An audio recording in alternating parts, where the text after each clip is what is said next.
ایک گھنے جنگل میں ایک خوبصورت گھر میں ایک شہزادہ اور شہزادی رہا کرتے تھے۔ شہزادی کا نام ایزابیلا اور شہزادے کا نام کلارک تھا۔ دونوں ایک دوسرے سے بہت محبت کرتے تھے اور ساتھ میں بہت ہی خوبصورت زندگی گزار رہے تھے۔ ایزابیلا اپنی خوبصورتی میں اپنی مثال آپ تھی۔ اس کے گھنے لمبے بال اور نیلی آنکھیں تھیں۔ کلارک اپنی بیوی سے بہت محبت کرتا تھا اور اس کا ہر طرح سے خیال رکھتا تھا۔ جو بھی دیکھتا ان کی محبت پر رشک کرتا اور ایزابیلا کی خوبصورتی کو سراہتا۔ ایک دن دونوں گھومنے کی غرض سے قریبی گلاب کے باغ میں گئے۔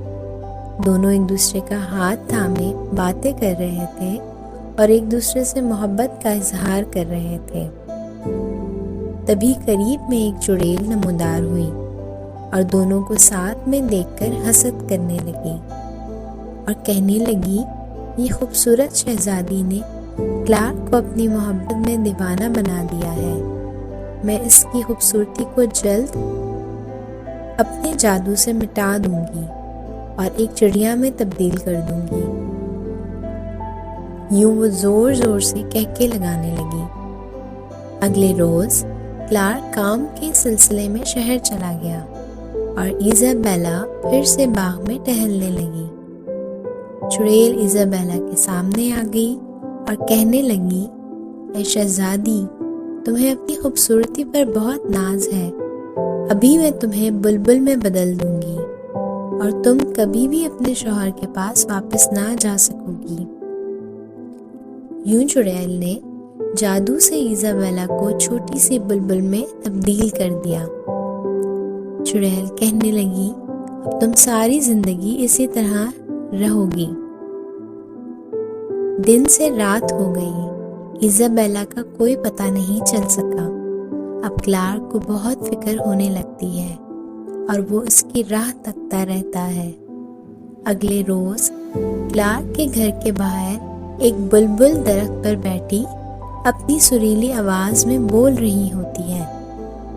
گھر کے اندر کلارک اداس اپنی بیوی کو یاد کر رہا ہوتا ہے۔ کئی دن گزرنے کے بعد کلارک محسوس کرتا ہے کہ وہ بلبل بہت دنوں سے اس کے گھر کے باہر درخت پر بیٹھی ہے اور آج تو اس کو رونے کی آواز سنائی دیتی ہے۔ وہ جا کر دیکھتی ہے کہ بلبل ٹہنی پر بیٹھی رو رہی ہوتی ہے۔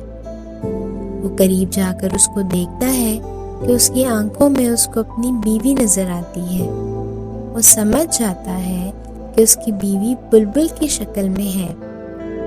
وہ حیران ہو جاتا ہے اور جاننا چاہتا ہے کہ آخر ایسا اس کے ساتھ کس نے کیا۔ ایک دن وہ باغ میں ٹہل رہا ہوتا ہے کہ اس کو چڑیل نظر آتی ہے۔ وہ چپکے سے اس کی باتیں سن لیتا ہے، تو پھر وہ ایک پلان بناتا ہے کہ وہ چڑیل سے دوستی کرے گا۔ یوں وہ آہستہ آہستہ چڑیل سے دوستی کر لیتا ہے۔ چڑیل اس کے ساتھ وقت گزارنے لگتی ہے۔ کلارک کو پتہ چل جاتا ہے کہ چڑیل کے بالوں میں اس کی جان ہے۔ چنانچہ ایک دن وہ ایک زہر تیار کر کے چڑیل کے کھانے میں ڈال دیتا ہے اور اس کے لیے کھانا لے جاتا ہے۔ چڑیل اس کو کھا کر بے ہوش ہو جاتی ہے اور کلارک جلدی سے کینچی سے اس کے بال کاٹ دیتا ہے۔ یوں دیکھتے دیکھتے چڑیل راکھ میں بدل جاتی ہے اور اس کا جادو ٹوٹ جاتا ہے۔ یوں شہزادی ایزابیلا اپنی اصلی حالت میں واپس آ جاتی ہے۔